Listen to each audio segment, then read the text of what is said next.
আগে প্রথম নির্বাচিত প্রতিনিধি নবী 1991 থেকে লাগাতার আমি বিধানসভায় নির্বাচিত, দীর্ঘদিন আমি বিধানসভায় আছি।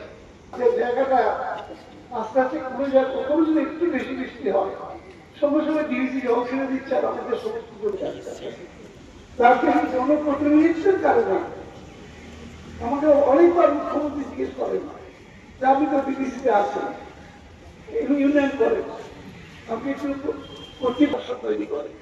তাই সেটা আমি পরে আরো বিস্তারিত বলবো।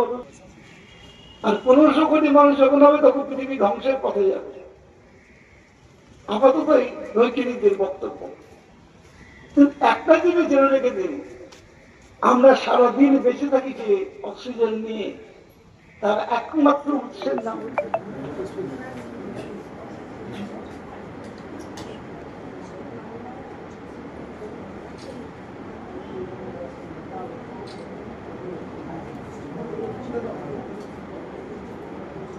Thank you.